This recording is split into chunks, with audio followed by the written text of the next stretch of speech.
Alors, les thèmes de ce soir sont des thèmes qui commencent à être un petit peu vaguement, enfin, techniques, ok? Il y a beaucoup de choses. On a le commerçant, on a les activités non commerciales, on a la propriété intellectuelle, on a le fonds de commerce et les éléments du fonds de commerce. Ok. Donc, pas mal de choses. Pas mal de choses. Alors, on va faire comme d'habitude, hein. À partir du QCM, on va préciser les notions. Ok. Si vous avez des questions, bien sûr, vous n'hésitez pas à me les poser. Ok. Alors, euh, on commence. Sommes-nous. On va commencer tranquillement alors. Ok. Alors, première question. Première question. Comment définissez-vous une invention? Une invention. Alors, la création, c'est l'invention. Le brevet, un brevet d'invention, c'est un certificat que vous délivre l'État, comme quoi vous avez inventé un truc. Ok, mais l'invention, c'est l'invention. Ok, c'est pas le brevet. Ok, le brevet, c'est le peuplard. Ok. Alors, c'est quoi une invention? Quelle, quelle est la définition que vous donnez de ce qu'est une invention? Qui a une idée? C'est C'est un truc, c'est une c'est une nouvelle définition. technologie? Refait, refait. Une nouvelle technologie? C'est plus précis. C'est plus simple et plus précis au final. Personne ne voit? C'est une réponse technique à un problème technique. C'est une très bonne définition. Une, une réponse technique à un technique. Ok. Je prends un exemple. Imaginez, je perds mon pantalon. Mon pantalon tombe. Ok. Mon pantalon tombe et je suis cul nu. Ça ne le fait pas. Ok. Il faut que je trouve donc c'est mon problème ça. Comment faire tenir mon futal? Ok. Je vais donc devoir trouver un procédé. Alors, une invention, c'est toujours un procédé technique. C'est toujours un procédé technique. Ok. Qui va me permettre de ne pas perdre mon froc. Alors, au fil du temps, alors j'en sais rien, je n'ai jamais fait l'historique de la question, mais qu'est-ce que l'homme a pu inventer comme différents moyens de faire tenir un pantalon? Ok. Alors, on peut imaginer qu'au tout début, il y a dû avoir, j'imagine, bah, la ficelle. Ok. La ficelle, il faut une ficelle autour de ton futal, tu serres, avec un peu de chance, ça tient. Ok. Puis après, vous avez eu la fibule. Une fibule, c'est quoi? Une fibule, c'est une sorte de grande épingle en métal. Ok. Vous avez ça dans l'Antiquité, hein, à faire éventuellement un pantalon. Puis après, il y a un dégourdi qui a dû inventer, j'imagine, la ceinture. Donc une bande de cuir avec des trous, et puis un machin en fer qui va dans le trou, quoi. OK. Puis ensuite, vous avez eu, je pense, j'en sais rien, le bouton, hein, avec un bouton, un trou en face, et vous mettez le bouton dans le trou. OK. Après, vous avez eu un truc assez génial, hein, c'est la fermeture éclair. La fermeture éclair, ça vient plein de choses. Alors, vous marquez que, au passage, en général, les inventions, on ne fait que copier la nature, hein. L'homme, en vrai n'invente pas grand-chose, hein. Il copie la euh, bretelles. Les bretelles, c'est aussi un moyen de tenir un pantalon. Donc, tous ces moyens techniques ont été. Alors, vous savez que le mot invention, ça vient du vieux français inventer. Inventer en vieux français, c'est-à-dire j'ai trouvé, j'ai découvert. Ok. Donc, c'est une découverte, une invention. Ok. Et donc, vous avez découvert une solution technique qui permet de résoudre un problème technique. Ok. Voilà. Par exemple, comment mesurer une distance? Comment mesurer une distance? Ok, bon. Bah, pendant longtemps, on utilisait une corde pour mesurer une distance. Puis le mètre pliant, hein, c'est celui qui est en bois qui se déplie. Puis le mètre qui s'enroule. Et puis le plus récent, à ma connaissance, c'est le rayon laser. Avec un rayon laser, c'est un rayon de lumière. Avec un rayon laser, on peut faire plein de trucs. On peut lire de la musique. Ça peut être un scalpel laser, un scalpel, hein, en chirurgie. Et ça sert aussi à ce qu'on appelle la télémétrie, à mesurer une pièce. Et si un coup vous voyez un agent immobilier qui vient chez vous, quand il va mesurer la pièce, ou même un artisan, hein, quand il va mesurer la pièce, il va sortir un laser, un rayon laser, et puis tac, top, c'est écrit dessus en cristaux liquides, et il a la longueur. Ok. Donc c'est ça une invention. Ok. Une réponse technique, alors sous la forme d'un procédé, à un problème technique. Ok. Deuxième question. Auprès de qui déposez-vous une demande de brevet? Alors, brevet d'invention. Auprès de qui allez-vous? Alors, imaginez, vous avez découvert un nouveau bordel, un nouveau procédé, ok? Vous voulez le protéger, Auprès de qui allez-vous faire la demande de protection, la demande de brevet? L'INPI? Bien, l'INPI. Alors, c'est quoi comme acronyme, l'INPI? C'est l'Institut, De oui, propriété intellectuelle. gaffe, gaffe, gaffe, de la propriété industrielle. Intellectuelle. Industrielle. Industrielle. Faites attention, il y a une nuance, on va y revenir tout à l'heure. Hein. Institut national de la propriété industrielle, absolument. Alors, c'est auprès d'INPI qu'on dépose, qu'on demande les brevets d'invention, qu'on dépose les marques ou qu'on dépose les dessins et modèles. Bon, je vois que j'ai vu que le manuel n'en parle pas, mais il y a une troisième création industrielle, c'est les dessins et modèles. Ok. Les dessins et modèles, c'est des formes, hein, c'est du design. Ok. C'est la forme de poignée de porte, la forme d'une lampe, la forme d'une souris informatique, la forme d'un agenda, voilà. Ok. La forme d'une chaise. Ok. C'est du design. Ok. Ça se protège. Ok.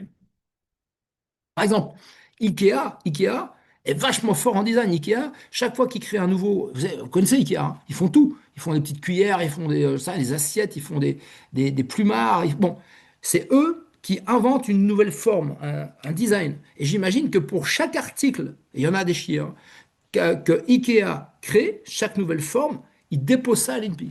OK. Alors, 3. Question générale et super importante. À quoi la propriété intellectuelle donne-t-elle droit à son titulaire? Qu'est-ce que ça confère à son titulaire? Qu'il s'agisse de propriété intellectuelle, qu'il s'agisse d'un brevet, d'une marque, d'une œuvre, etc. À quoi ça vous donne droit? En fait, ça La me forme. protège d'une sorte de. En fait, en gros, il possède l'invention. Ah oui, mais d'accord, mais attention, quand je dis propriété intellectuelle, ça recouvre les brevets d'invention, les marques, les dessins et modèles et la propriété littéraire artistique. La propriété littéraire artistique, c'est ce qu'on appelle les droits d'auteur. Ok. Donc, tous ces trucs-là, qu'est-ce qui donne à celui qui possède ces droits? Ça te confère quoi comme privilège? Comment ça s'appelle? Ce dont on a parlé hier soir, abusus, usus. Non, non, ça c'est la propriété. Alors ça c'est la propriété. Oui, regarde, imagine. Si imagine, je crée une marque, j'invente une marque, je vais la déposer à l'INPI. Ou je découvre un procédé, je le revête à l'INPI. OK.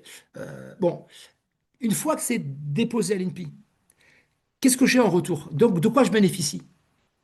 D'une protection. OK, mais plus précisément, qu'est-ce que j'ai et que les autres gens n'ont pas? Bah, le droit de l'utiliser. Oui, on y vient, on y vient. Le droit d'être le seul à utiliser la chose. Et comment on appelle ça? On appelle ça Le droit de licence. un monopole d'exploitation, tout complètement. Un monopole, alors, un monopole temporaire d'exploitation. Un monopole temporaire d'exploitation. Parce que selon que tu déposes un brevet, une marque, un dessin au modèle, euh, c'est une certaine durée qui n'est pas la même. Ok. Tiens d'ailleurs, on y vient. Pour un brevet, pendant combien de temps, bah, c'est la question 4, hein, pendant combien de temps vous avez le droit d'être le seul à exploiter le brevet? Quelle est la durée de protection? C'est pas 20 ans? 20 ans, absolument. Est-ce que je peux reconduire les 20 ans? Est-ce que c'est reconductible? Est-ce que c'est renouvelable? Euh, si on. C'est possible de prouver Non, que non, une seule fois. T'as une seule protection. 20 ans, schluss. 20 ans. Qu'est-ce qui se passe au bout de 20 ans et un jour? ça passe dans le domaine public. Exactement. Ça tombe dans le domaine public. C'est-à-dire que désormais, n'importe qui pourra, sans autorisation, utiliser l'invention sans risquer de se faire défoncer et sans risquer sans avoir à demander l'autorisation au titulaire du brevet. Hein? OK. Une marque, quelle est la durée de protection quand tu déposes une marque? C'est pour combien de temps? Donc brevet 20 ans, une marque 10 ans. 10 ans renouvelable. C'est-à-dire qu'en fait, tu peux renouveler ça autant de fois que tu veux. 10 ans, 10 ans, 10 ans, 10 ans. Le tout, c'est de pas oublier de reconduire. OK? Voilà. Hein, donc c'est brevet 20 ans une seule fois, marque renouvelable autant de fois que tu y penses. OK. Alors, euh, Question 5. Comment se fait la publicité de l'octroi d'un brevet? C'est-à-dire que lorsque l'INPI a accordé un brevet à quelqu'un, il faut le faire savoir à tout le monde. Comment est-ce qu'on fait savoir à tout le monde que vous avez déposé un brevet? Où est-ce qu'on publie la nouvelle? Alors, C'est publié. Déjà, je savais même pas que c'était il y a publié. une revue spécialisée. Alors, vous avez, Comme pour les nouvelles lois, c'est le journal officiel. Pour tout ce qui est commercial, c'est le BODAC, Bulletin des annonces civiles et commerciales. Pour tout ce qui est propriété intellectuelle, comment ça s'appelle? Vous connaissez? non. Le bulletin, le BOPI, Bulletin officiel de la propriété industrielle. À connaître, hein. Bulletin officiel de la propriété industrielle, BOPI. Ok. C'est comme le JO, comme le journal officiel, à part le journal officiel, c'est pour les lois. Le BOPI, c'est pour tout ce qui est propriété industrielle. Quand tu déposes une marque, tu déposes un brevet, tu déposes un modèle, eh bien, pour faire savoir à tout le monde que tu es le nouveau titulaire du brevet ou du machin, c'est publié dans le BOPI. Ok. Euh, alors, 6. De quoi la propriété intellectuelle est-elle composée? Quels sont les deux grands domaines qui composent, quels sont les deux grands domaines dont la somme compose la propriété intellectuelle? La propriété intellectuelle, c'est quoi plus quoi?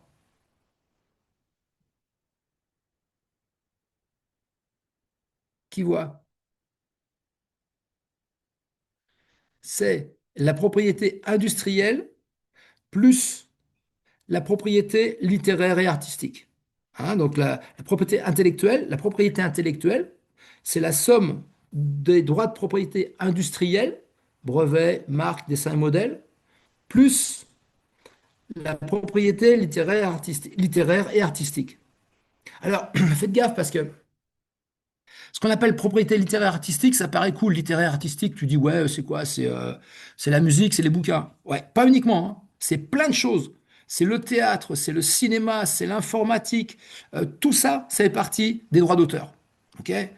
Alors, propriété littéraire et artistique, c'est les droits d'auteur, hein. C'est les droits d'auteur, c'est la même chose, hein. OK? C'est le nom officiel. OK?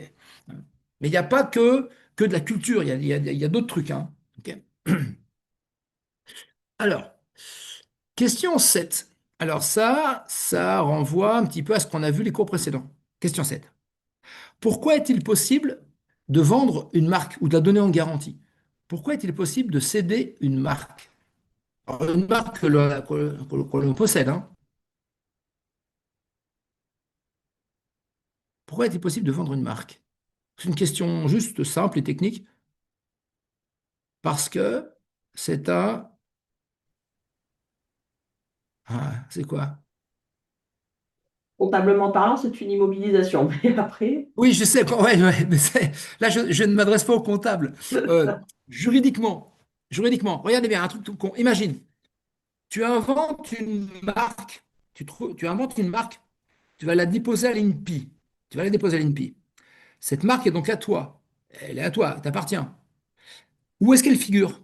À partir du moment où elle est à toi, où est cette marque? Dans quoi est-ce elle est contenue? Dans ton... Ça?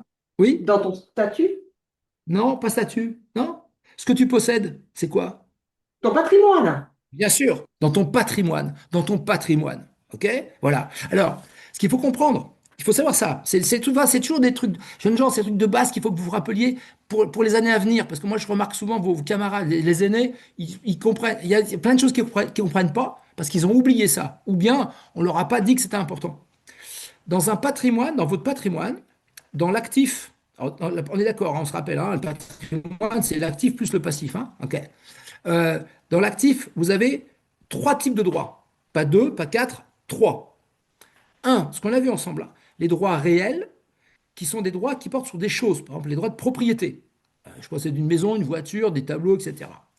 Des actions. Ok. Deux, les droits personnels. C'est les droits, par exemple, de créance que j'ai sur quelqu'un. Quelqu'un me doit du pognon, j'ai donc une créance sur lui. Ça vaut de l'argent. Si tu me dois 10 000 balles, j'ai surtout une créance de 10 000 balles. Ok. Donc c'est dans mon actif. Je peux juridiquement toi que tu me files 10 000 euros. OK. Donc, ça, c'est les droits personnels. OK. Et vous avez les droits intellectuels. C'est tous les droits qui portent sur une création de l'esprit. Parce que, pourquoi on dit intellectuel? Intellectuel, ça fait référence à l'esprit. OK. Et quand vous regardez bien, une invention, une marque, un morceau de musique, ça a été créé par l'esprit de quelqu'un. OK. Donc, c'est des créations intellectuelles. Et c'est pour ça que sur ces créations, il existe des droits de propriété intellectuelle. Si j'invente maintenant un morceau de musique, ce qui est compliqué, bon, un bon morceau de musique, c'est compliqué. Un morceau de musique tout court, c'est facile.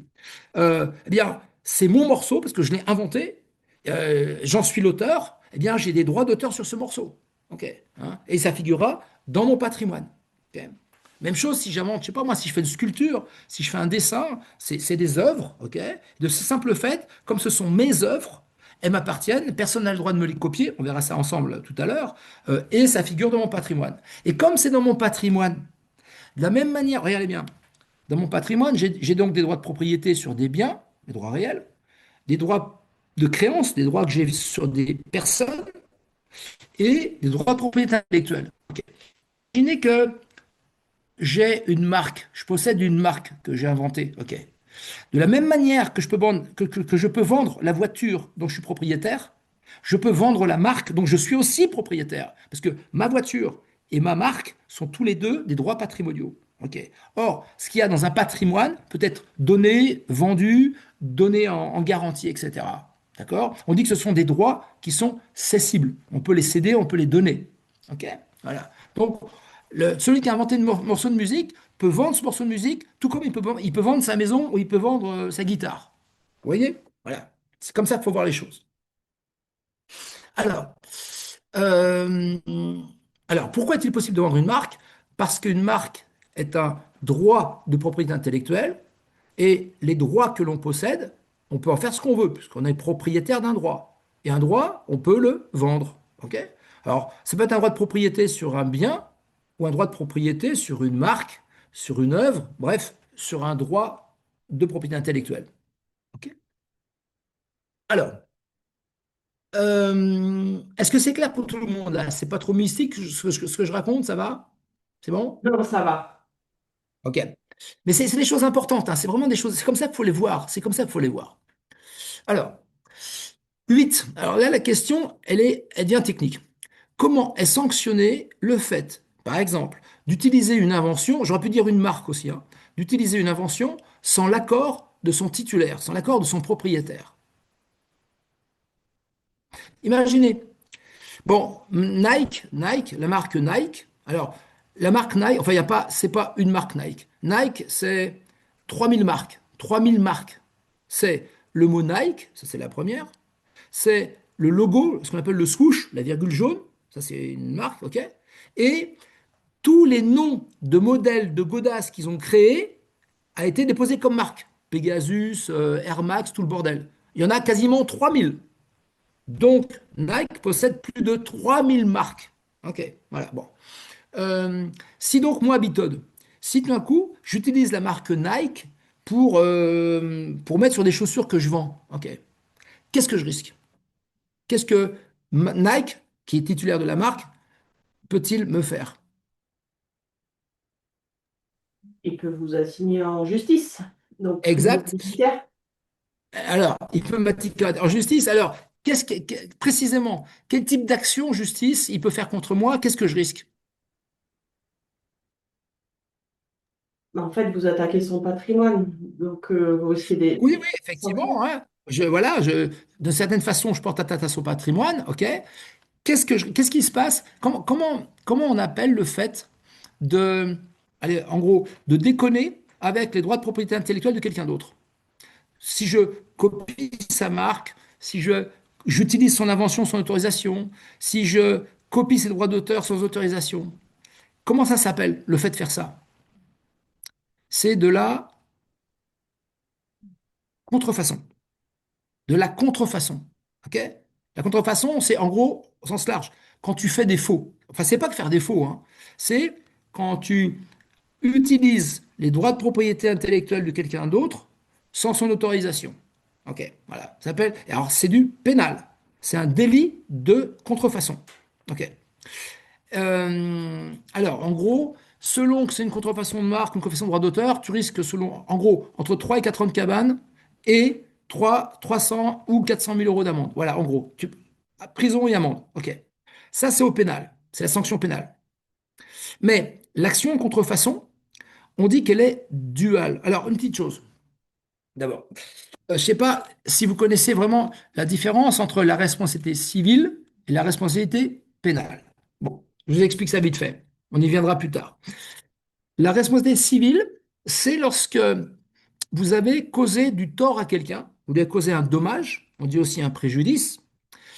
En tant que responsable de ce dommage, c'est vous qui êtes à l'origine du dommage subi par la victime, eh bien la victime peut vous attaquer en justice et vous faire condamner par le juge à réparer le dommage. Ok. Donc le responsable répare les dommages qu'il a causés à la victime. Ok, c'est du civil ça. Question, quelle forme prend la réparation d'un dommage? Quelle est la seule façon qui existe en droit français de réparer un dommage? Qu'est-ce que doit faire le responsable quand il est reconnu responsable d'avoir causé un dommage? Qu'est-ce qu'il doit faire? Payer une amende, Pas une amende, pas une amende, pas une amende. C'est de l'argent, mais c'est pas une amende. Comment ça s'appelle? une contravention. Non, ça c'est pareil, ça c'est du Ah, pénal. Non, des dommages d'intérêt. Des dommages intérêts. Chaque fois que vous entendez dommages intérêts, jeunes gens, c'est de la thune, c'est de la moula que le responsable verse à la victime pour le consoler de lui avoir fait du mal. Ok, je m'explique. Si, par exemple, je sais pas, chez un copain ou dans un magasin, si je renverse un vase, si je pète le vase de quelqu'un d'autre, ok, même sans le faire exprès, je suis responsable d'avoir cassé le vase. Qu'est-ce que je dois faire? Je dois payer le vase. Et la somme que je vais payer pour réparer les dégâts, ça s'appelle toujours des dommages à intérêts. Et les dégâts, ça peut être un dégât matériel, j'ai cassé un truc, un dégât physique, j'ai blessé quelqu'un, il y a des frais médicaux, etc. Ou un dégât moral, j'ai dit du mal de lui, j'ai terni sa réputation, etc. Voilà. Donc on verra ça plus tard. Le dommage ou le préjudice, c'est quand tu as morflé. Morflé physiquement, morflé moralement, morflé économiquement. Ok, c'est comme ça. Ok. Et celui qui t'a causé ça, le responsable, euh, doit t'indemniser du tort qu'il t'a fait. Et comment est-ce qu'il t'indemnise? La seule façon, il te file de la thune. Ça s'appelle les dommages intérêts. Alors, ce qu'il faut savoir, c'est que les dommages intérêts, quand tu as un truc, le bon plan, c'est que, un, c'est net in the pocket. Il n'y a pas d'impôt dessus, tu ne payes pas de cotisation sociale. C'est le seul truc qui va net dans ta poche. Tu vois, l'État ne prend pas un bal là-dessus. Ok. Par contre, ça suppose que tu as dérouillé hein, quand même. Voilà. OK? Voilà. Ça, c'est la responsabilité civile. OK. Maintenant, la responsabilité pénale, c'est différent. C'est lorsque tu as eu un comportement ou tu as commis un acte qui est interdit par la loi, qui est interdit par la loi. Ok. Et selon la gravité de la connerie que tu as faite, on pourra dire que c'est une contravention, un délit ou un crime. Plus tu montes, plus c'est grave. Contravention, délit, crime. Contravention, tu risques de devoir payer une amende. Alors, une amende. Une amende, c'est quoi? C'est de l'argent que le fautif, le coupable, c'est du pénal. Coupable, c'est uniquement en matière pénale. Hein. En civil, tu dis responsable. Pénalement, tu dis coupable. OK. L'amende, c'est la somme d'argent que celui qui a déconné, que le coupable pénal, paye à l'État. Quand tu payes une amende, ça va toujours dans les poches du ministère des Finances. Tu vois? Alors que les dommages et intérêts, tu les donnes à la victime à laquelle tu as causé un dommage. Vous voyez la différence, ok? Les dommages d'intérêt réparent un préjudice, l'amende vous punit d'avoir fait le con. Et comment on vous punit? En vous faisant payer. Ok, voilà. Tu te stationnes mal, bah, tu payes 40 balles d'amende. Ok, bon. Euh, alors, je disais responsabilité pénale. Oui, alors, celui qui est jugé pénalement responsable, c'est parce qu'il a commis une faute donc qu'on appellera contravention, délit ou crime, selon la gravité de ce qu'il a fait. Alors par exemple, si je roule un peu trop vite, la faute s'appelle une contravention. Et donc je risque une amende. La peine que je risque, hein, c'est une amende qui est au maximum de 1500 euros. Ok. Si je vole quelque chose à quelqu'un, là, on appelle ça un délit. Un délit, pour un délit, tu risques alors plus que 3 750 € d'amende, pas de limite, et tu peux avoir de la prison jusqu'à 10 ans de prison, ce qui est beaucoup, 10 ans de prison. Tu n'as pas de prison pour la contravention. Ok. Et pour les crimes, qui sont les trucs les plus graves, meurtre, viol, etc., tu risques plus de 10 ans de prison. Ok. Donc la différence entre une contravention, un délit ou un crime, c'est la peine que tu risques. La peine que tu risques. Ok. Voilà. Et donc, alors, si tu veux, on a vu les tribunaux ensemble. On a vu la juridiction, l'ordre des juridictions. OK. Quels sont les tribunaux qui punissent? Les tribunaux pénaux. Il n'y en a que trois. Tribunal de police qui juge les contraventions, tribunal correctionnel qui juge les délits, et la cour d'assises, et la cour criminelle aussi, mais la cour d'assises qui juge les crimes. OK. Ça, c'est les seuls trois tribunaux qui punissent, soit en t'infligeant une amende, soit t'envoyant en prison. OK. Ça, c'est la responsabilité pénale. OK. Voilà. Et donc, en matière de propriété intellectuelle, si quelqu'un, sans autorisation, utilise la marque ou le brevet d'invention de quelqu'un d'autre, de celui qui possède le truc, sans son autorisation, qu'est-ce que va faire la victime, celui qui a des droits de propriété intellectuelle? Il peut vous attaquer en justice et porter plainte contre vous pour délit de contrefaçon. Délit de contrefaçon. Alors, délit de contrefaçon de marque, délit de contrefaçon de brevet, délit de contrefaçon de droit d'auteur. Tu vois? Voilà. Et pour ça, tu risques de la prison et de payer une amende qui ira à l'État. Ça, c'est au pénal pour te punir. Mais en plus, comme tu as causé du tort au titulaire de la marque, tu as déconné avec sa marque, il peut en plus te demander des dommages d'intérêt. Et donc, l'action en contrefaçon, c'est une action en justice qui est à la fois pénale devant les tribunaux répressifs et en même temps civile devant, en général, le tribunal judiciaire. Ça va? Donc, on dit que c'est l'action en contrefaçon, elle a deux natures, civile et ou pénale. L'un, l'autre ou les deux. Ok. Et c'est la victime qui choisira ce qu'elle fait. Est-ce qu'elle veut vous faire punir? Est-ce qu'elle veut être indemnisée? Est-ce qu'elle veut les deux? Ça va? Voilà. Alors, on verra bientôt ensemble le thème de la responsabilité avec la responsabilité pénale et civile. Mais sachez déjà ce que c'est. Ok. Alors, comment est sanctionné le fait d'utiliser une invention sans l'accord de son titulaire? Eh bien, elle est sanctionnée par une possible condamnation pour délit de contrefaçon de brevet d'invention. Délit de contrefaçon. Vous risquez de la prison et une peine d'amende. En plus, vous risquez d'être condamné à verser des dommages d'intérêt, ça c'est la responsabilité civile, des dommages d'intérêt au titulaire du brevet d'invention. Est-ce que ça va? C'est bon? Oui, Ok. Alors, question suivante. À quoi sert une marque? C'est con, mais à quoi sert une marque? à être reconnu. À quoi? À quoi? À être reconnu, c'est comme un prénom, en fait. À être connu? Ouais, mais est-ce que tu veux? Tu as des marques célèbres et des marques pas célèbres. Ok, bon, le but c'est d'être célèbre, certes. Mais au départ, au tout départ, à quoi ça sert une marque? À différencier, à démarquer vos produits de ceux de la concurrence. Regardez bien un truc. Imagine que je veuille m'acheter un polo bleu marine coton manche longue. Bon, j'aime bien ça. Ok. Un polo bleu marine coton manche longue. Si je vais au BHV à Paris, bon, je vais au rayon vêtements hommes. Il y a une grande table de 10 mètres avec que des polos bleu marine manche longue. Où est la différence? C'est le petit logo à la con qu'il y a sur chacun. Un crocodile, le lambeau Nike, le machin Adidas, etc.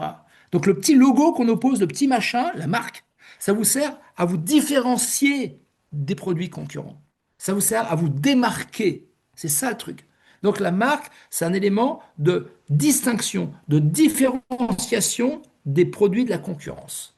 Vous comprenez? Ça sert à ça. Ça sert à ça, fondamentalement. Ok. Alors après, c'est sûr, plus une marque est connue, mieux c'est, hein.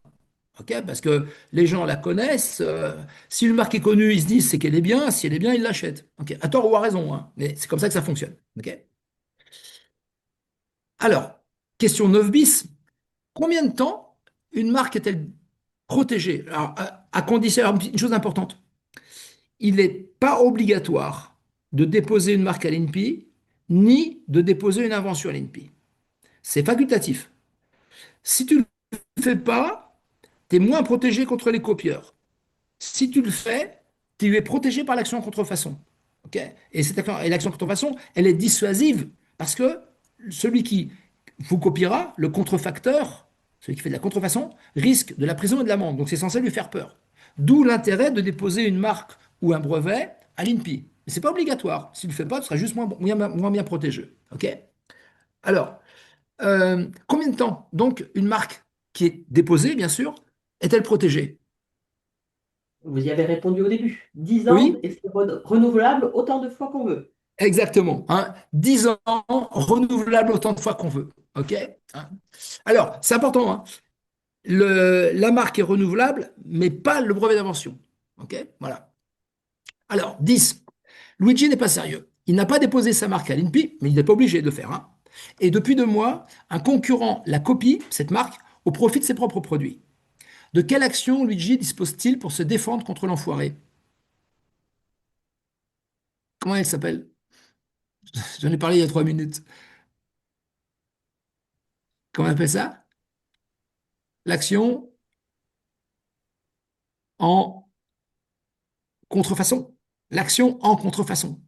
Ah non, non, Et- pardon, je dis une connerie. Non, non, non, mais non, il parce n'a qu'elle n'est pas. pas Non, non, déposée. non, non, il n'a pas déposé les pieds. Ah non, c'est ça le problème. S'il avait déposé, il avait la chance de pouvoir bénéficier de la protection de l'action en contrefaçon. Ok. Si tu l'as pas déposé, il n'y a pas d'action en contrefaçon. Mais il y a un truc. Est-ce que vous savez quoi? Est-ce Il y a une est-ce- action. est-ce qu'il ne peut Oui, pas se défendre au civil, si, si, si, et par oui, rapport comment? à son antériorité, en gros, des preuves comme quoi il s'en sert depuis plus longtemps, quoi, que ça sort de sa Oui, tête.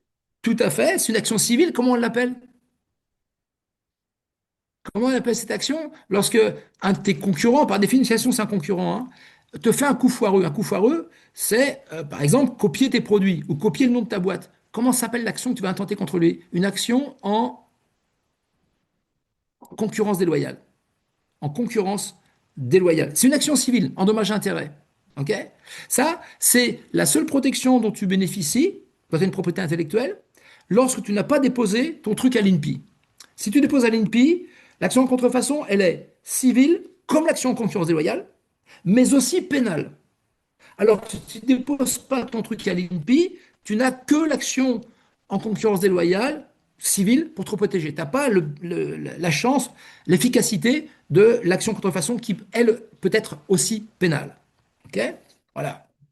Donc, de quelle action est-ce qu'il dispose? Ben, l'action concurrence déloyale. C'est une action en responsabilité civile, et tout ce qu'il pourra espérer obtenir s'il gagne, c'est des dommages-intérêts. Mais il ne pourra pas faire punir le copieur. Parce que la marque n'a pas été déposée. Si tu veux le punir au pénal, il faut un dépôt à l'INPI. Ça va? Mais OK? ça veut dire que comme il n'est pas puni, il peut continuer. Ah, bien sûr, ouais, bien sûr. Ouais, bien sûr, c'est vrai, c'est vrai, c'est vrai. Bon, maintenant, s'il est condamné à une assez forte somme en dommages et intérêts au civil, ça peut normalement le calmer, si tu veux, tu vois. L'intérêt, c'est que de l'action pénale, c'est que non seulement, alors, en plus de l'action civile, parce que si tu veux, comme je l'ai dit, l'action en concurrence déloyale, elle est une action en responsabilité civile comme l'action en concurrence déloyale, mais en plus, elle est une action pénale pour laquelle le mec risque en plus de payer des amendes, en plus, hein, de payer une amende à l'État et éventuellement d'aller en prison.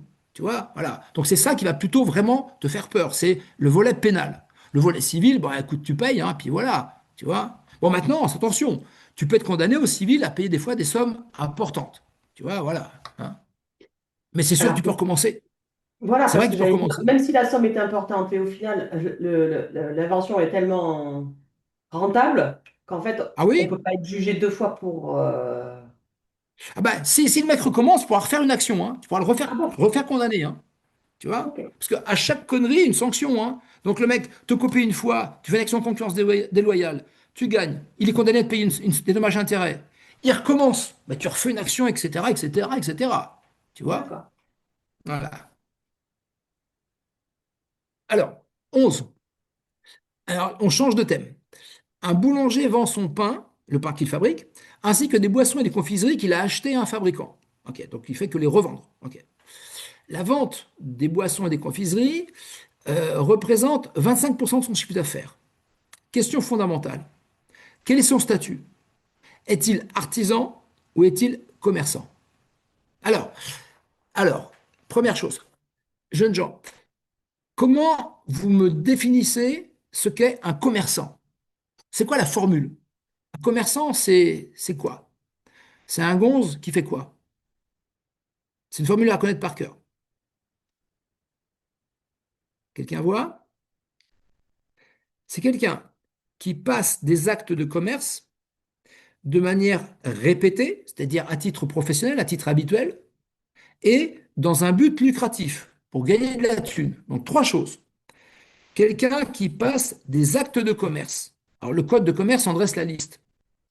De façon répétée. Alors de façon répétée, il n'y a pas un nombre minimum à partir duquel tu deviens commerçant. Ça ne marche pas comme ça. Tout dépend de la fréquence de ces actes, des montants. Je m'explique. Imaginez. Bon, moi j'aime bien les stylos plumes. Ok, bon. De temps en temps, j'en achète et puis peut arriver d'en vendre sur eBay. Ok. Si je vends dans l'année 10 stylos plumes pour un prix moyen de 100 balles, est-ce que je suis commerçant en stylo plume? Non, pourquoi? C'est que 10 achats, 10 achats pour revendre sur l'année, j'ai vendu au total pour 1000 euros. Je ne suis pas un professionnel de la vente de stylos. Non, non, non. Maintenant, imaginez que je trouve que ça marche bien, ok, et que je me fous vraiment à ça. J'en achète plein, je les revends, ok. Si j'en achète et j'en revends maintenant, je sais pas moi, 60 par mois, et que je commence à avoir un chiffre d'affaires de, je sais pas, 2, 3, 4 000 euros chaque mois, là, je deviens un professionnel. Et là, je deviens commerçant. Je deviens commerçant, ok. Maintenant, si on prend des immeubles, imaginez, je suis sur le site de particulier à particulier. Je vois qu'il y a une maison qui est à vendre qui me paraît pas chère. Ok. Je l'achète. Et 2 mois plus tard, je la revends avec un bénéfice. Ok. Je l'ai acheté 80 000, j'ai revendu 110 000. Ok. Si je fais ça 3 fois dans l'année, est-ce que je suis un marchand de biens? Est-ce que je suis un commerçant, un marchand de biens? Non, non, 3 fois sur l'année. Euh, bon, je, je vais payer. Est-ce que je vais payer si je paye une plus-value sur le bénéfice, mais est-ce que ça fait de moi un commerçant, un marchand de biens? Non, pas encore. Ok. Par contre, si sur l'année, j'en achète et j'en vends, j'en sais pas moi, 10, 12, là par contre, un juge pourrait considérer que je suis un commerçant. OK? Vous voyez? Donc, la fréquence, ça s'apprécie au cas par cas. OK? On dit toujours à l'appréciation souveraine du magistrat. OK? Et enfin, bien sûr, celui qui fait ça, il fait ça pour gagner de la thune, pour gagner de l'argent. Donc, dans un but lucratif. Ça veut donc dire que le mec qui achète 10 euros pour revendre 10 euros, même s'il le fait 1 million de fois, c'est pas commerçant. Parce qu'il fait bien des achats pour revendre, des actes de commerce, de manière répétée, mais pas dans un but lucratif. Alors vous me direz, ça, je ne sais pas à quoi ça va l'avancer, le mec, hein, mais c'est pas un commerçant, puisqu'il ne cherche pas le bénéfice, par définition, en vendant prix coûtant. Vous comprenez? Donc il faut qu'il y ait ces trois trucs-là pour qu'on puisse dire, vous êtes commerçant. Alors, qu'est-ce que ça fait quand on dit, vous êtes commerçant? Ben, ça veut dire que tu as un statut nouveau. Les impôts que tu vas payer, c'est plus de l'impôt sur les personnes physiques, c'est des bénéfices industriels commerciaux. Tu deviens assujetti à la TVA. Si tu as des litiges, c'est de la compétence des tribunaux de commerce. Euh, voilà. S'il y a un litige, le régime de la preuve et la preuve en matière commerciale, tu vois, c'est ça, c'est toutes les conséquences qu'entraîne le statut de commerçant. Alors, on le verra aussi. Si vous êtes commerçant, alors attention, commerçant immatriculé, officiel, vous avez le droit de bénéficier des fameux baux commerciaux, donc de louer des locaux commerciaux pour une durée de 9 ans, sans pouvoir quasiment vous faire virer de là. Ok. Maintenant, regardez une chose.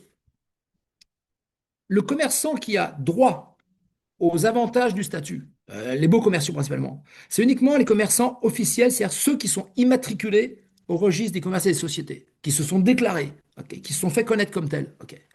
Celui qui, en pirate en quelque sorte, fait du commerce sans s'être déclaré. Ok. On l'appelle, on dit que c'est un commerçant de fait. C'est pas un commerçant de droit, c'est un commerçant de fait. Ok. Dans ce cas-là, qu'est-ce qui se passe? On va t'appliquer toutes les règles des commerçants, avec compétences des tribunaux, TVA, les impôts, etc. Mais tu n'auras pas les avantages du statut. Tu n'auras pas le bénéfice des baux commerciaux parce que tu n'as pas fait ce que tu aurais dû faire. Parce que quand tu fais le commerce, tu es obligé de te déclarer. Hein.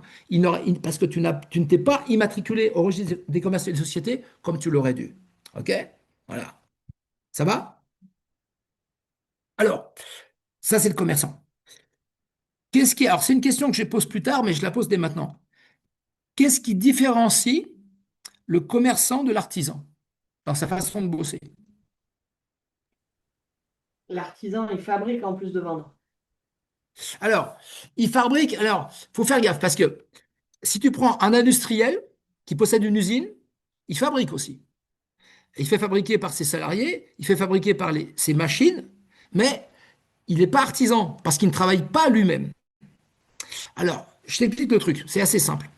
Ce qui caractérise l'artisanat, c'est tout d'abord un travail à dominante manuelle. Alors, tu peux utiliser des machines, hein, mais tu continues de travailler à la main. OK.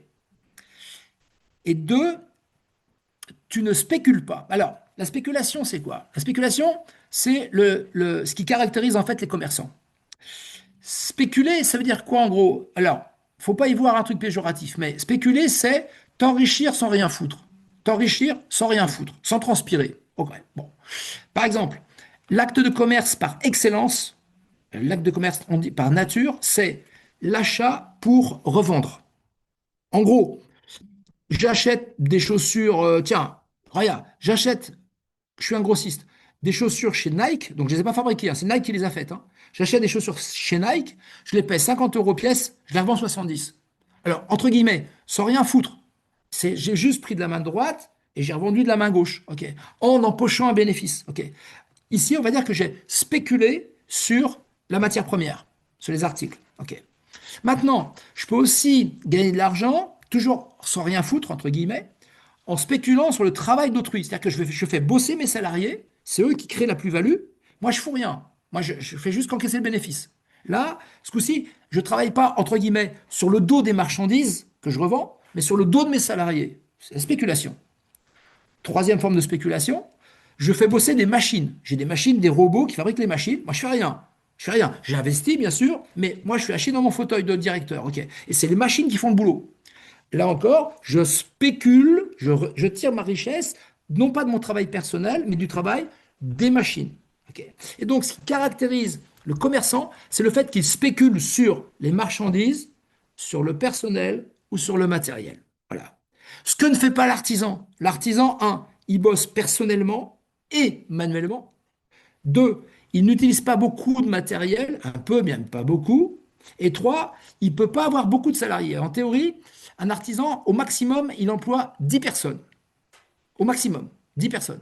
Bon, ceci étant, ces 10 personnes, ça peut être de la couille parce que dans les 10 personnes, tu comptes pas les apprentis, tu comptes pas ses enfants et tu comptes pas je sais plus qui. Donc, à la limite, c'est une grande famille et plein d'apprentis. Tu peux faire bosser 30 personnes tout en restant artisan. OK. Bon, mais c'est l'idée. Dernière chose, l'artisan, très important, possède un savoir-faire technique. Un savoir-faire technique qui est en général certifié par un diplôme. Le mec, il a un BEP ou un CAP.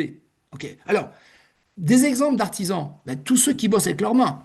Un coiffeur, un électricien, un plombier, un couvreur, un taxi, euh, je sais rien moi, un poissonnier. Un poissonnier, je crois pas, il n'est pas commerçant parce que, bien sûr, il achète de poisson, mais il doit le préparer, etc. Et dès que tu fais dès que tu travailles les choses que tu as achetées pour les revendre, c'est par ton travail que tu apportes, que tu fais de la plus-value. Donc, un poissonnier, à ma connaissance, c'est pas, je pense pas que ce soit un commerçant, je pense qu'il est artisan. À vérifier, mais je pense qu'il est artisan. La preuve, c'est que tu as la preuve, c'est que tu as un CAP de poissonnier, si je ne me trompe pas. Tu vois. Alors qu'un épicier, non, l'épicier, il achète et il revend, il fait rien dessus. Donc, l'épicier est un commerçant. Tu vois. Alors, justement, je viens à mon truc. Le boulanger, il travaille avec ses mains. Bon, il a des machines, mais il travaille avec ses mains. OK. Il a en général peu de salariés, il a peu de machines. Bon, bien sûr, il a un pétrin pour pétrir, il a des fours pour cuire, ok. Mais il fait lui-même son pain en gros à la main. Donc c'est un artisan, ok. Si en même temps, il achète et il revend des bonbons et des boissons. Là, c'est du deal. Là, je veux dire, c'est de l'achat pour revendre. OK. Moralité, dans sa boutique, il a une activité d'artisan, le pain qu'il fait lui-même, et de commerçant, les articles qu'il achète pour revendre. Question, qu'est-ce qu'il est? Est-ce qu'il est commerçant ou artisan? OK. Alors, en fait, dans ce cas-là, on va regarder ce qui est le plus important. Par exemple, en particulier, dans son chiffre d'affaires, quelle est la partie majoritaire?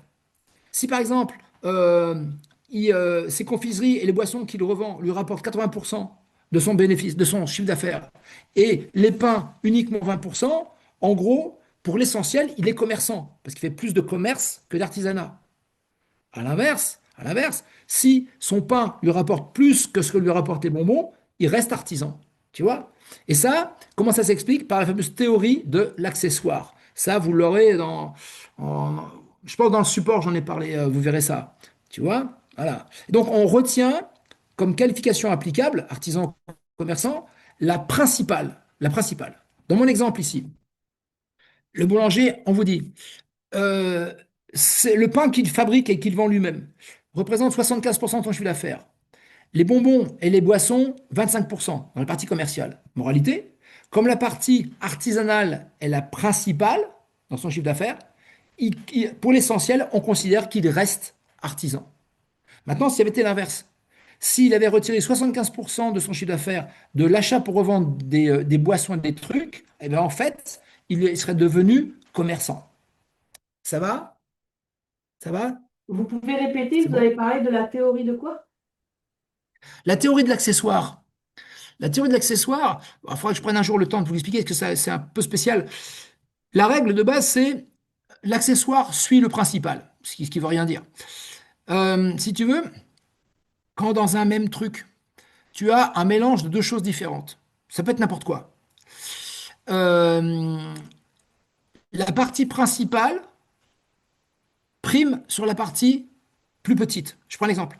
Si j'ai une bague, regarde, je prends cet exemple. Si j'ai une bague qui est un mélange d'or et d'argent, mais il y a 70% d'argent et 30% d'or, pour l'essentiel, on dira qu'elle est en argent. OK? Parce que le principal, c'est l'argent. Et le principal bouffe le plus petit. Toi, c'est comme un Pac-Man, quoi. Tu vois? Voilà. Mais même chose ici. Mon boulanger, moi. OK? Si ses revenus principaux proviennent de son travail d'artisan et que la part plus petite provient de sa partie commerciale, pour l'ensemble, on dit qu'il reste artisan. OK? Donc on retient la partie principale par rapport à la partie accessoire. C'est ça que ça veut simplement dire. Tu vois? Ouais. Ok. Ça va? Ouais. Voilà. Mais ça, c'est une théorie très très importante qu'on retrouve dans plein d'autres trucs après. Hein, mais en gros, c'est l'idée. C'est l'idée. OK. Alors, question 12. Quelles sont les deux catégories de droits que la loi reconnaît à l'auteur d'une œuvre? Alors, je rappelle que les œuvres, c'est les droits d'auteur. Les droits de l'auteur s'appliquent à l'œuvre qu'il a créée. Je le refais. Les droits de l'auteur, du créateur, s'appliquent à l'œuvre qu'il a créée. OK. Les droits d'auteur, en fait, c'est ce qu'on appelle officiellement la propriété littéraire et artistique. Mais ce terme, littéraire et artistique, c'est trop restrictif. C'est pas uniquement les livres et l'art. C'est par exemple aussi toutes les créations informatiques. Les créations informatiques. OK? Voilà. Et vous voyez, si vous vous rendez compte du business que c'est, l'informatique aujourd'hui, vous vous rendez compte que t'es pas dans le domaine éthéré de l'art. Hein. C'est du solide, hein, c'est du lourd. Hein. OK. Alors, quels sont donc. Alors, quelle est l'idée? Vous créez une œuvre. Vous créez, je sais pas, un dessin, un morceau de musique, un poème, une sculpture, un algorithme. OK. Vous en êtes l'auteur. OK. Quels sont les droits d'auteur que la loi vous reconnaît sur votre création? Quelles sont les deux catégories? Comment on les appelle, ces deux catégories? Ça, vous devez connaître. Alors, ce sont, un, les droits moraux et deux, les droits patrimoniaux. Les droits moraux, les droits patrimoniaux. OK. Les droits moraux, ils ont pour particularité d'être perpétuels. Ils cesseront jamais d'exister. Ils existeront pendant 100 ans, 200 ans, 5000 ans, etc. Ils sont perpétuels. Les droits moraux sont perpétuels.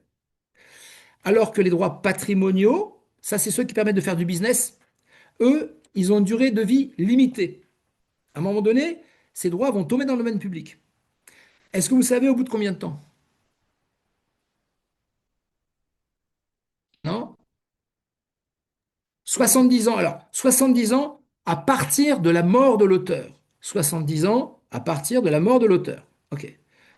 Alors, un truc. Pourquoi est-ce que moi, Bitode, pourquoi est-ce que moi, j'ai le droit aujourd'hui de prendre ma guitare et d'aller jouer dans la rue du Mozart? Réponse.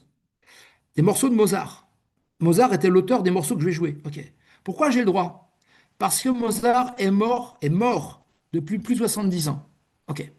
Pourquoi est-ce que j'ai pas le droit d'aller jouer Roxanne de Police dans la rue, le morceau Roxanne? Pourquoi j'ai pas ou Message in a Bottle? Pourquoi j'ai pas le droit d'aller les jouer? Parce que c'est Sting qui a fait la musique et les paroles. Sting est toujours vivant. Et à partir du moment où il mourra, pendant 70 ans qui suivent, je pourrais toujours pas jouer Roxanne dans la rue. Il faudrait que j'ai l'autorisation de la SACEM, etc., etc. Je n'aurai le droit de jouer librement Roxanne sur scène ou n'importe où que 70 ans et un jour après la mort de Sting. OK? Voilà. C'est ça les droits patrimoniaux. OK? Donc cela, alors ils naissent, ils commencent avec la création de l'œuvre et se terminent 70 ans après la mort de l'auteur. OK? Alors, par exemple, dans les droits patrimoniaux, vous avez le droit de reproduction, de faire des copies, le droit de faire des copies. OK? Pourquoi est-ce que vous n'avez pas le droit, jeunes gens, encore que... Ouais. Pourquoi on n'a pas le droit de faire... Si vous achetez un CD de musique, pourquoi vous n'avez pas le droit de faire des copies pour des copains? À vous. Parce qu'il y a un droit de reproduction dessus. Vous n'avez pas le droit. Quand vous achetez un CD, c'est uniquement pour votre seul usage. Pourquoi vous n'avez pas le droit, écoutez bien, de faire entendre la musique de votre CD que vous avez acheté à des gens dans la rue? Pourquoi vous n'avez pas le droit de faire ça? Parce qu'il y a un droit de représentation. Si vous faites ça, vous commettez un délit de contrefaçon. Alors, bon, moi, je pourrais être intéressable sur les droits d'auteur, c'est un truc que j'adore, je trouve ça passionnant, mais voilà, c'est ça l'idée. Et pourquoi on n'a pas le droit de télécharger de la musique sur Internet? Parce qu'il y a un droit de reproduction. Vous voyez? Par exemple, alors, il y a un truc. Bon, moi, je joue de la guitare, mal, mal, mais j'aime bien jouer de la guitare. Bon, des fois, quand je cherche comment jouer un morceau, qu'est-ce que je fais? Je vais sur YouTube et je regarde les tutos. Et tu as des mecs qui jouent bien, qui expliquent, hein, en ligne, qui expliquent comment jouer le morceau. Quand les mecs font ça, ils font un délit. Théoriquement, ils risquent 3 ans de prison, 300 000 euros d'amende. Pourquoi? Parce que ils jouent en public un morceau de musique dont ils ne sont pas les auteurs. Et ils n'ont pas le droit de faire ça. Ils n'ont pas le droit de faire ça. Vous comprenez? Voilà. Alors, bref. Donc ça, c'est les droits patrimoniaux. OK. Euh, alors, les droits moraux, ceux qui durent tout le temps. OK. Les droits moraux, il y en a plusieurs. Le principal, alors vous avez ça dans les manuels, hein, mais le principal, c'est ce qu'on appelle le droit au respect de l'œuvre. Le droit au respect de l'œuvre. Qu'est-ce qu'il dit ce droit? Il dit que euh, quand vous n'êtes pas l'auteur d'une œuvre, quand vous possédez une œuvre faite par quelqu'un d'autre, donc vous n'êtes pas l'auteur, hein, vous n'avez pas le droit de détruire ou de modifier cette œuvre. Si vous faites ça, vous commettez un délit de contrefaçon du droit au respect de l'œuvre et vous risquez 3 ans de prison, 300 000 euros d'amende. Alors, je sais que c'est très bizarre, mais c'est comme ça. Ça veut dire quoi? Bon, regardez, bon, là, je suis au bled, je suis chez moi. Euh, bon, il y a des tableaux que ma mère a peints, donc bon, c'est une amateur, mais j'ai des tableaux, des fois que j'ai achetés dans des galeries, pas cher, hein, ok. Des vrais tableaux de peinture, ok. Si un jour, je m'engueule avec ma femme et qu'elle m'écrase un tableau sur la tête, si le peintre qui m'a vendu le tableau apprend qu'on a fait ça, apprend qu'on a détruit son œuvre, parce que c'est notre tableau, parce qu'on lui a acheté, mais ça reste son œuvre. S'il apprend qu'on a fait ça, il peut porter plainte au pénal contre nous et nous faire condamner. Alors, j'aurais beau dire au juge, mais enfin, monsieur le juge, c'est mon tableau. Et le juge me dira, oui, mon petit Eric, mais c'est l'œuvre du peintre. Et vous avez, en défonçant le tableau ou en le modifiant, vous avez porté atteinte au droit au respect de l'œuvre. Et pour cette raison, je vais vous condamner. Vous voyez, c'est incroyable comme truc, hein. Mais c'est vrai, ça. C'est comme ça que ça fonctionne. OK? Voilà. Alors, j'enchaîne, sinon je ne vais pas m'arrêter là-dessus. Euh, donc, 13, en fait, j'ai cité, hein. Droits patrimoniaux, il y a par exemple le droit de reproduction, faire des copies. Droits moraux, il y a le droit au respect de l'œuvre, selon lequel personne, à part l'auteur, n'a le droit de modifier ou de détruire l'œuvre originale. L'œuvre originale. Ok, voilà. Alors, combien de temps dure la protection des droits d'auteur par la loi? Alors ça, je vous l'ai dit déjà. Alors, les droits patrimoniaux existent donc et sont protégés jusqu'à 70 ans après la mort, à partir de la mort de l'auteur, jusqu'à 70 ans après la mort de l'auteur. Droits patrimoniaux. Ok. Représentation, reproduction. Les droits moraux, le droit au respect de l'œuvre, dont j'ai parlé tout à l'heure, lui, il est perpétuel. C'est-à-dire qu'il traversera les siècles. Et mes héritiers, héritiers, héritiers, les héritiers, héritiers, héritiers de l'auteur pourront attaquer celui qui modifie ou détruit l'œuvre de leur grand, grand, grand, grand, grand, grand, grand père. OK? Voilà. Je vais y revenir. Alors, 16. Le cours tout pourri. Tout pourri. Le mien, par exemple. Alors, mon cours, mon support, hein, d'un enseignant est une œuvre. Vrai ou faux? Ouais. Oui, c'est vrai. Pourquoi? Parce que c'est une création de l'esprit. Même si c'est de la merde, même si c'est de la merde. Vous savez, les gens, faut pas confondre œuvre et chef-d'œuvre. Un chef-d'œuvre, c'est une création que l'ensemble des gens, à tort ou à raison, trouvent super. Ok, la Vénus de Milo, les pyramides, la Tour Eiffel ou la Joconde. Ok, à tort ou à raison. Une œuvre, elle peut être nulle et dégueulasse, peu importe. Simplement, dès lors qu'elle est le fruit de la création d'un quelconque cerveau, ok, elle est une œuvre. Et même un mauvais cours de prof, c'est une œuvre. La mauvaise dissertation d'un élève débile est une œuvre. Ok. Un, un tableau de peinture dégueulasse est une œuvre. Un morceau de musique à chier est une œuvre. Voilà. Ok. Simplement parce qu'il est la création du cerveau de quelqu'un. Ok. Alors, je ne sais pas s'ils le disent dans les manuels, mais en fait, une création de l'esprit est une œuvre à une seule condition. On dit qu'elle doit être une création originale. Alors, originale, ça ne veut rien dire. Ça veut dire quoi? Ça veut dire que l'œuvre doit, je cite, refléter la personnalité de son auteur. L'œuvre est originale lorsqu'elle reflète la personnalité de son auteur. Ok. Alors, par exemple, si je suis un débile et que je fais un cours débile, ça reflète bien ma personnalité, eh bien mon cours est une œuvre. Parce qu'il est original. On voit que c'est moi, on voit que c'est nul, on voit que c'est moi. Ok. Voilà. C'est ça, c'est ça. Et donc, en gros, quasiment toutes les choses que vous pouvez créer, les photos que vous faites, les dessins que vous faites, les poèmes que vous écrivez, sont tous des œuvres. Même si c'est de la merde, c'est tous des œuvres. Parce qu'ils sont de vous. Parce qu'ils sont de vous. Ok. Voilà. Donc 16, vrai. 17. Alors là, on revient au statut de l'artisan. Un artisan a droit au bénéfice des baux commerciaux. Alors je rappelle que les baux commerciaux, c'est des contrats par lesquels un commerçant, a priori, loue un local pour exercer son activité. Ok. Alors les baux commerciaux, c'est vachement bien. Pourquoi? Parce que d'abord, c'est des contrats qui durent 9 ans, ni plus ni moins, 9 ans. Et surtout, au terme des 9 ans, le locataire, le commerçant, peut exiger du propriétaire de rempiler pour 9 ans, et ainsi de suite, et ainsi de suite, et ainsi de suite.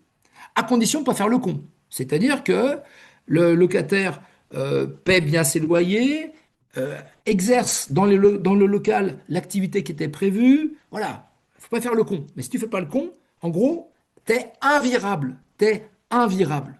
Ok, voilà. C'est pour ça que c'est vraiment bien. Les baux commerciaux, c'est précieux. Pourquoi? Parce que un commerçant, il va se casser le cul, il va prendre beaucoup d'années pour avoir une clientèle, ok, qu'il reçoit dans un local. Si au bout de 9 ans, le propriétaire lui dit, voilà, cassez-vous, je reprends le truc, et que le commerçant ne retrouve pas d'autre local, il va perdre tous ses clients. Et donc, pour le protéger contre ce risque, la loi lui reconnaît le droit d'exiger du propriétaire la reconduction du bail tous les 9 ans. OK? Voilà. Ça va vous m'arrêter si c'est pas clair. OK. Alors, J'ai une question. Si vous vas-y.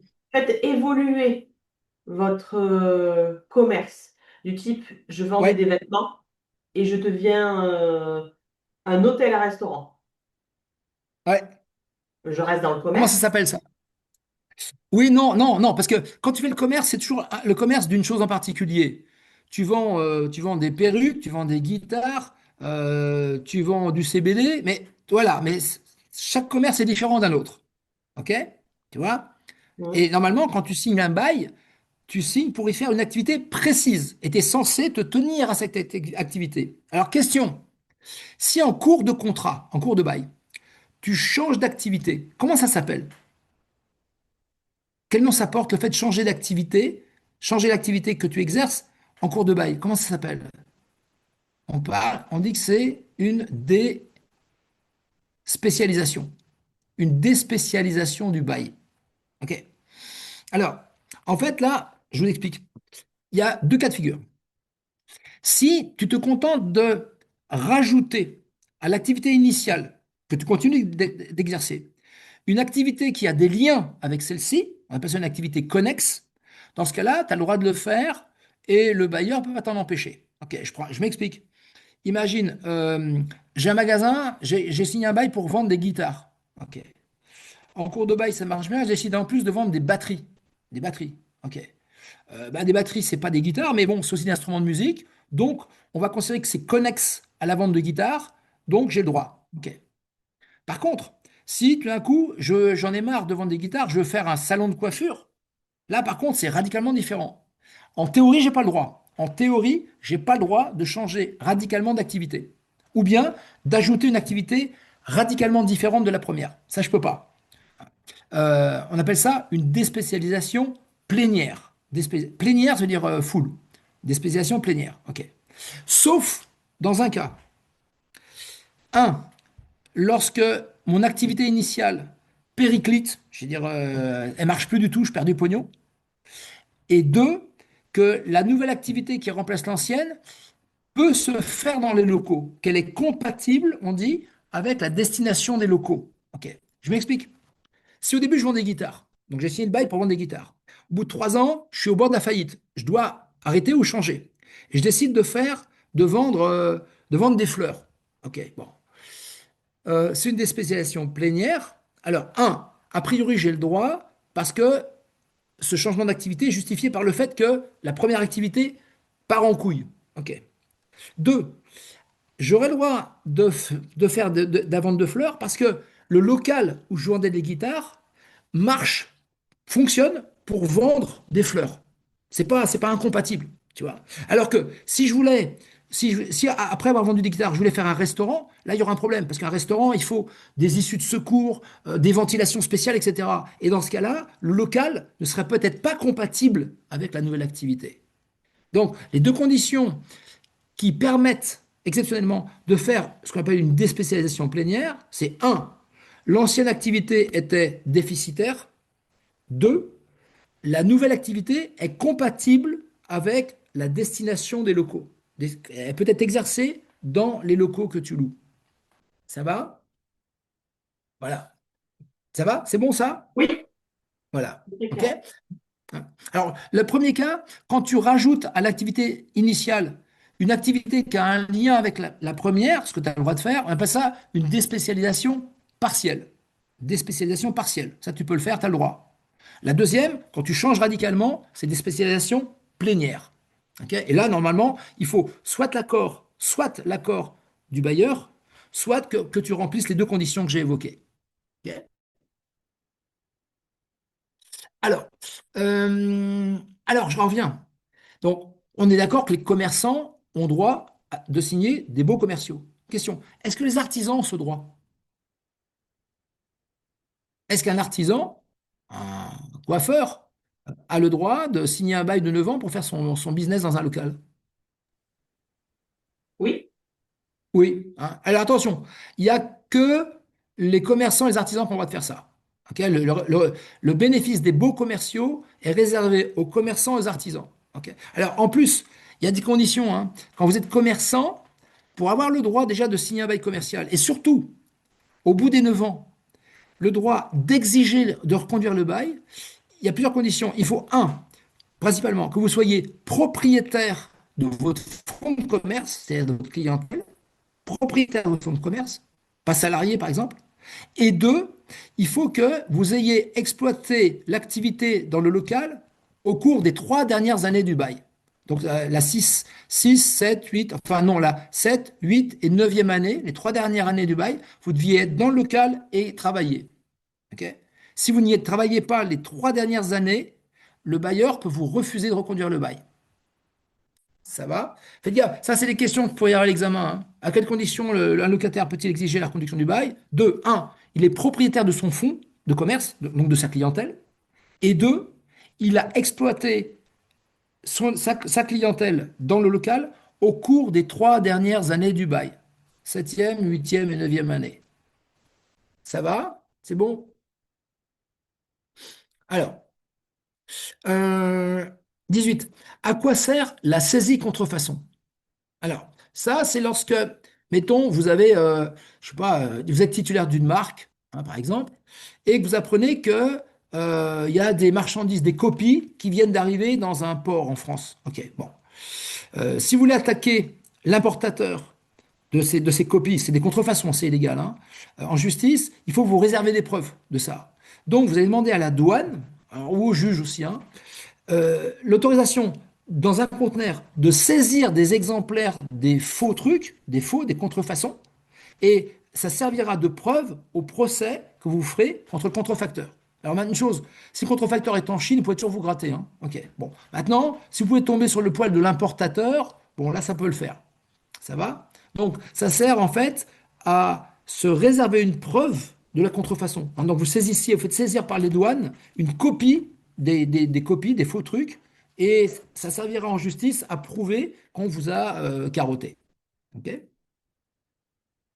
Alors, 20. Un logiciel est une invention. Vrai ou faux? Faites gaffe. Oui, c'est une solution technique. Est-ce que c'est une solution technique à un problème technique? C'est une Ben, innovation, c'est un nouveau truc. Ok, mais est-ce que c'est une réponse à un problème que tu as? En fait, non. C'est pas un peu le paradoxe, hein? On pourrait le penser, mais tout ce qui est informatique, alors, les algorithmes, les logiciels, les programmes, ça fait partie des droits d'auteur. Ça fait partie de la propriété littéraire et artistique. Alors c'est marrant parce que quand tu dis propriété littéraire et artistique, tu dis ouais, c'est les romans, c'est la musique, c'est de la couille, c'est rien. Alors petite remarque. Si tu prends Google, ok, Google, c'est une des sociétés les plus riches du monde. Elle pèse, je sais pas combien de centaines de milliards de dollars, c'est-à-dire de centaines de milliards de dollars. Google, c'est quoi fondamentalement? Qu'est-ce que c'est? C'est un putain d'algorithme. C'est une ligne de code. C'est une simple ligne de code.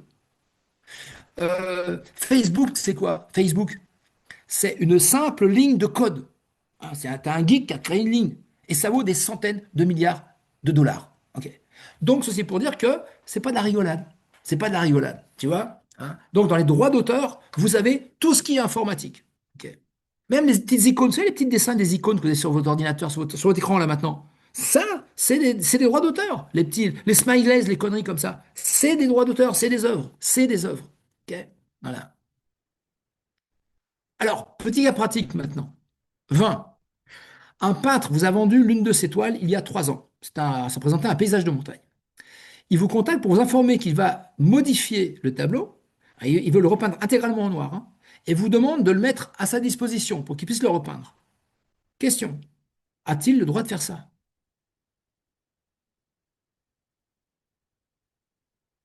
Alors,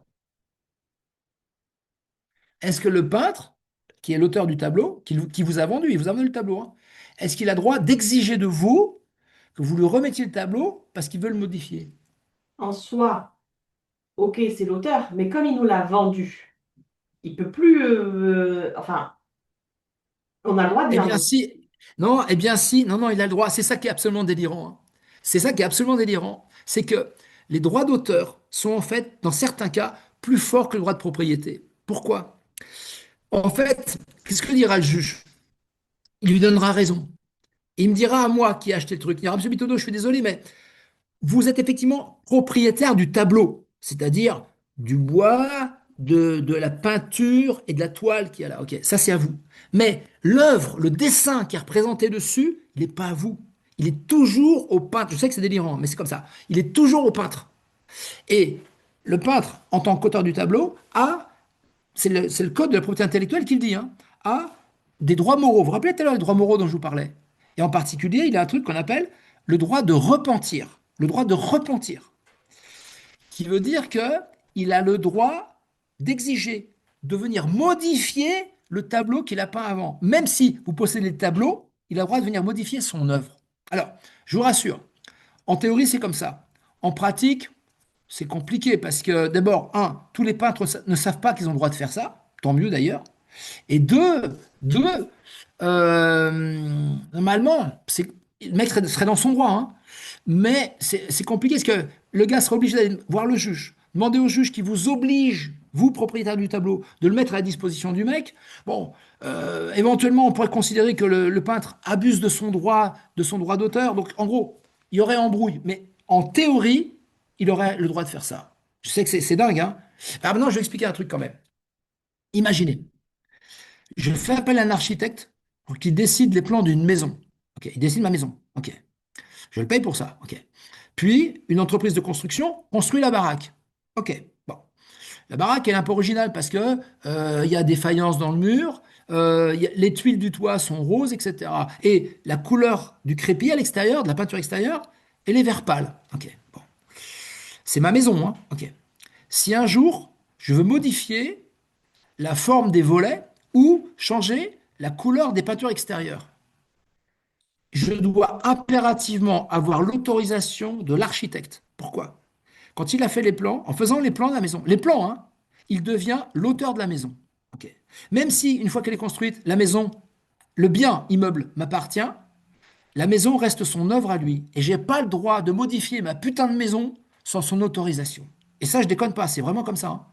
Et si je le fais, si je repeins ma baraque sans son accord, il peut m'attaquer en justice pour délit de contrefaçon du droit au respect de l'œuvre. J'ai modifié sa putain d'œuvre, alors que je suis propriétaire de la maison. Ce que je vous dis, je sais que c'est délirant, mais c'est exactement ce qui se passera s'il y a un procès, hein. Alors, heureusement, les gens ne savent pas trop ça. Heureusement, les architectes connaissent pas tellement les droits qu'ils ont sur les créations qu'ils font, mais sinon, ce serait un joyeux bordel, hein. Voilà. Mais ce que je vous dis, c'est l'exacte vérité juridique, jeune gens. C'est dingue, mais c'est comme ça. Tu vois. De la même façon que vous n'avez pas le droit, vous, à qui je parle, vous n'avez pas le droit, dans la rue, d'aller chanter à haute voix un morceau de Rihanna ou n'importe quoi. Si vous faites ça, en théorie, vous commettez un putain de délit, vous risquez 3 ans de prison, 300 000 euros d'amende. Je suis hyper sérieux, hein. Je suis hyper sérieux. Bon, a priori, ça n'arrivera pas. Par contre, un truc, si vous avez un resto, ok, et que dans votre resto, vous allez à la Fnac, hein, vous achetez des CD de musique, des DVD, vous les diffusez dans le magasin. Si vous déclarez pas ça à la SACEM, et si vous n'ayez pas des droits, la SACEM, c'est une association qui gère les droits d'auteur des musiciens. Si vous déclarez pas ça à la SACEM, théoriquement, la SACEM, au nom des musiciens qui jouent les morceaux que vous avez achetés, vous pourrez vous attaquer en justice et vous serez condamné. Et vous aurez beau dire, oui, mais enfin, c'est mes CD. Et le juge dira, oui, mais vous n'avez pas le droit de faire une représentation de morceaux de musique dont vous n'êtes pas l'auteur. Et c'est exactement ce qui se passe. Et par exemple, les karaokés, les mecs qui gèrent les karaokés, chaque mois, ils paient des redevances parce qu'ils diffusent la musique, hein, vous chantez, mais ils diffusent la musique dont ils ne sont pas les auteurs. Et bien, chaque mois, ils paient des redevances, machin. Et les boîtes de nuit, pareil. Les boîtes de nuit, elles payent des droits d'auteur, bien sûr, à la SACEM. Tu vois. C'est le droit de représentation de l'œuvre, le droit de faire entendre à autrui des œuvres dont vous n'êtes pas l'auteur. Voilà. Alors, 21. Saint-Exupéry, l'auteur du Petit Prince, authentique chef-d'œuvre, est mort en 1945. Ce con-là, il s'est fait buter le dernier jour, il était aviateur. Il s'est fait buter le dernier jour de la guerre, ce con.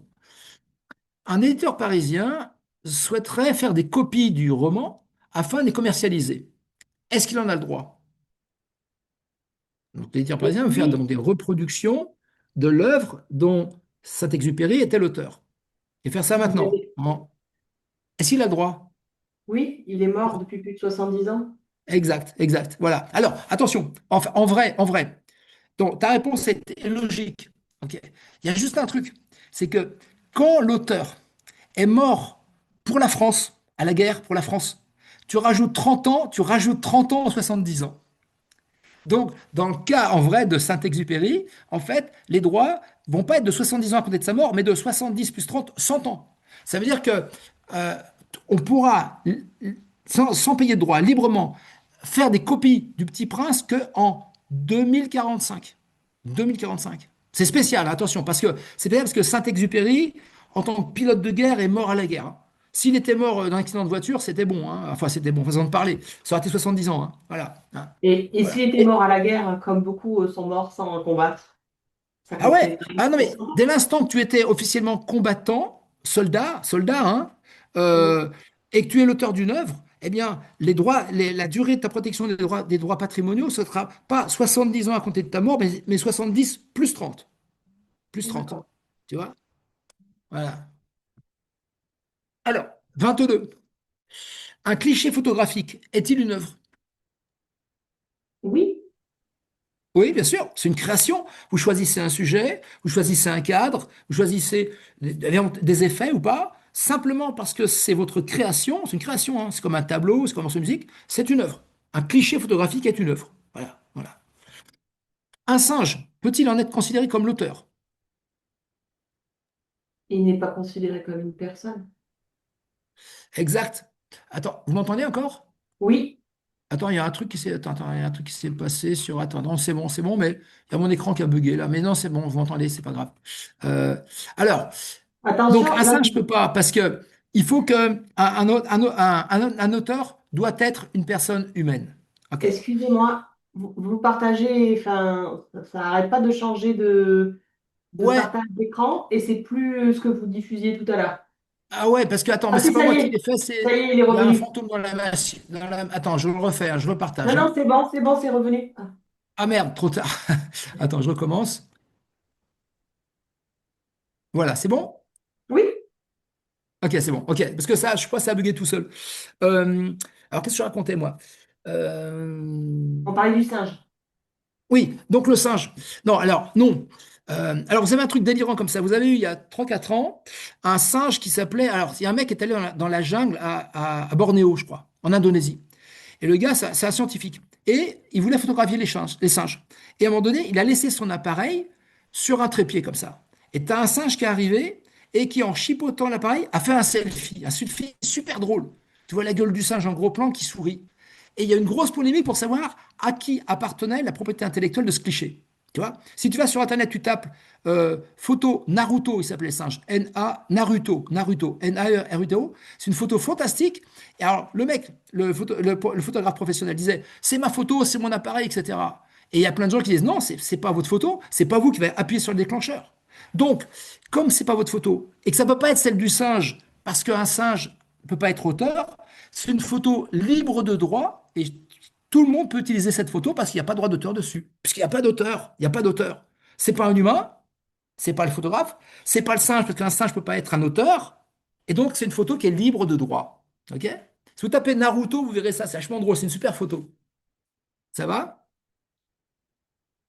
Je l'ai quelque part, mais c'est un peu de temps pour que je la retrouve. Euh, alors, je continue. Ouais. 24. Quel est l'élément principal du fonds de commerce? Hein, sans lequel celui-ci n'existe pas. Quel est l'élément principal du fonds de commerce? Hyper important. La clientèle.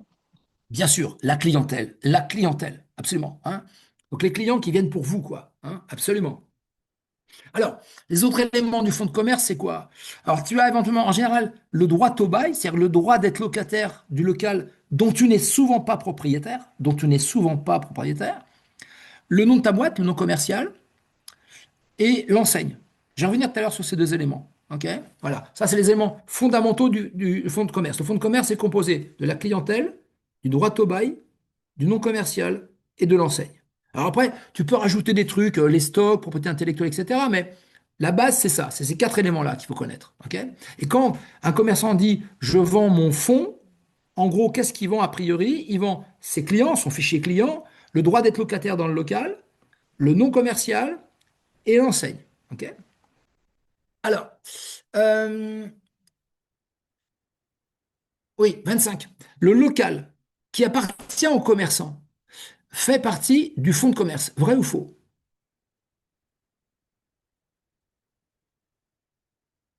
Donc je refais, hein. Un commerçant possède le local dans lequel il bosse. Ok. Le jour où il dit je vends mon fonds de commerce, est-ce que le local fait partie des éléments cédés?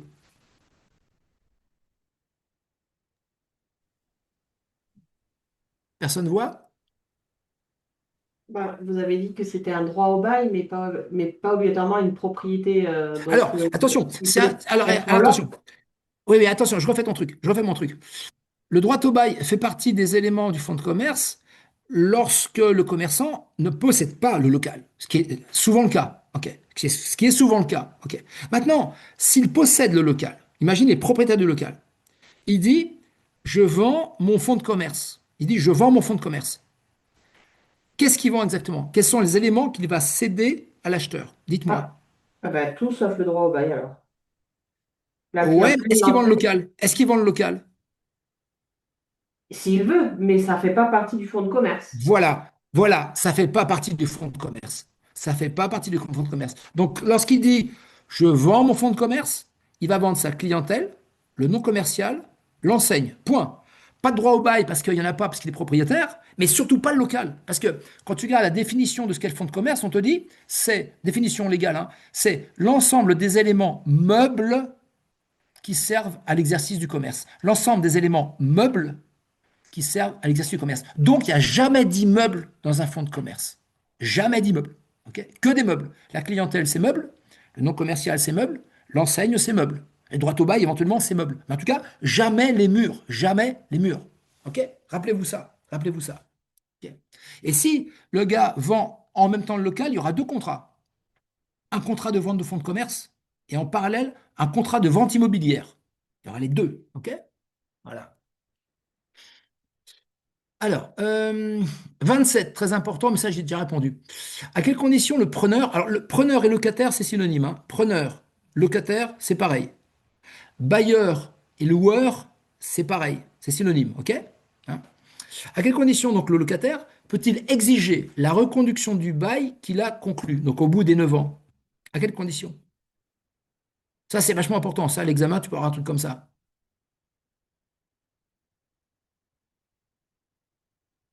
Il y a deux conditions. Vous Un, avez. Ah non, oui, vas-y, non, non, vas-y. non, non. Donc, je le refais, hein. Un, il est propriétaire du fonds de commerce, ce qui est a priori le cas. Et deux, il a exploité le fonds, donc la clientèle, au cours des 3 dernières années du bail.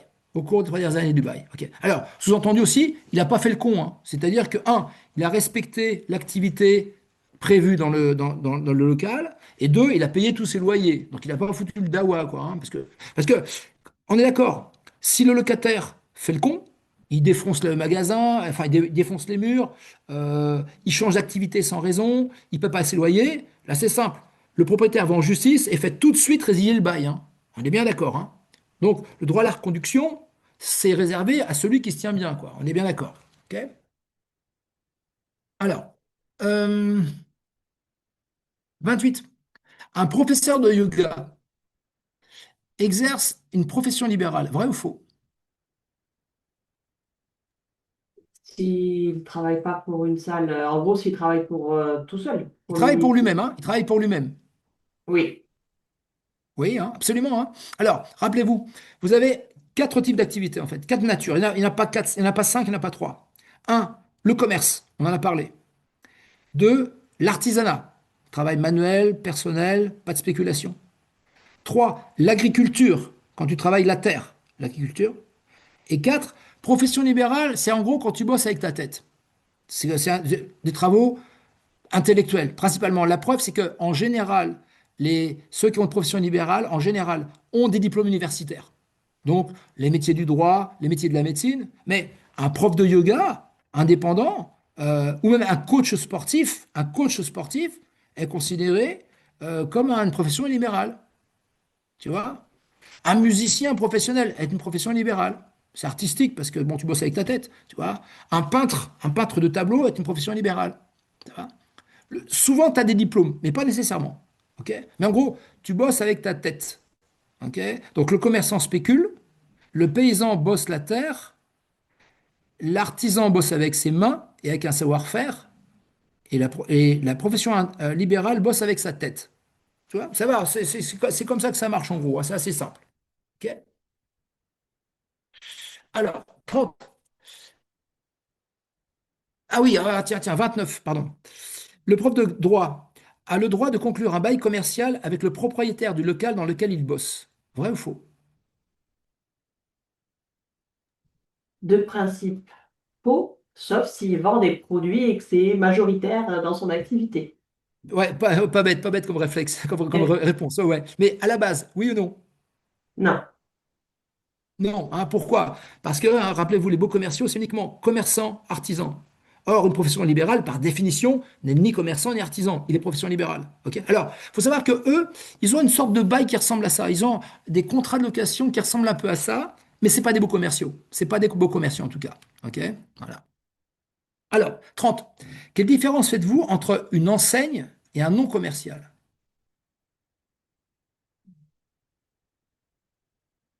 Ah, ah. Alors, je vous aide parce que là, ils sont des trucs. Un nom commercial, c'est le nom sous lequel les clients connaissent votre boîte. C'est le nom de scène en quelque sorte. Le nom sous lequel les clients connaissent votre entreprise. Donc en général, tu vas choisir un nom un peu fun ou un nom qui donne envie d'acheter, quoi. Ok. Euh, le nom commercial, ça peut aussi être le même que la marque. Par exemple, si tu prends, comment ça s'appelle? Tu prends Nike. Nike, Nike, c'est la marque et en même temps, c'est le nom de la boîte. C'est les deux, tu vois? Ok. Alors que l'enseigne, c'est différent. L'enseigne, à la base, hein, c'est un truc en bois ou en métal qui est au-dessus de la porte d'entrée du magasin et qui te permet, quand tu marches dans la rue, de voir où se trouve la boutique, de voir où se trouve la boutique. J'ai une question. Quand vous cherchez une pharmacie dans la rue, qu'est-ce que vous cherchez des yeux? Le petit truc vert, là, la croix verte. Voilà, ça c'est l'enseigne des pharmaciens. Quand vous voulez acheter des clopes dans la rue, qu'est-ce que vous cherchez des yeux? Le losange tabac. On appelle ça la carotte, hein, le losange orange, voilà. Ben, ça c'est les enseignes. C'est ça les enseignes. OK? Tiens, l'enseigne du métro, hein, c'est un M lumineux dans un rond, tu sais, hein, quand tu cherches une bouche de métro. Voilà, c'est ça les enseignes. OK? Voilà. Donc en gros, si je suis très simple, hein, une enseigne, c'est une sorte de panneau, ok? Alors qu'un nom commercial, c'est le nom que tu as choisi pour ta boîte. Ok? Voilà. Alors, jeunes gens, je vais devoir décoller maintenant, là, parce qu'il faut que j'aille chercher ma femme à la gare si je ne veux pas divorcer. Donc, euh, on fera la suite la fois prochaine éventuellement. Et sinon, j'en ferai la correction et je vous la donnerai. Ça marche? Ça va? Oui, pas de souci. Ok, voilà. Bon, sur ce, mes très jeunes amis, je vous souhaite la bonne soirée. Je ne sais plus quand est-ce qu'on a cours ensemble, pas la semaine prochaine, je crois. La semaine d'après, j'imagine, quelque chose comme ça. Je ne sais plus trop. Ok, bon, en tout cas, on se revoit bientôt. Donc, d'ici là, portez-vous bien. Alors, bossez un conseil, bossez régulièrement vos cours, jeunes gens. Bossez chaque semaine vos cours. C'est la meilleure façon de mémoriser de façon durable. N'attendez pas les interros pour faire ça, ou la fin de l'année pour faire ça, parce que ça risque de faire beaucoup, hein. Donc, je vous dis pas la messe, hein. Je veux pas la morale, hein.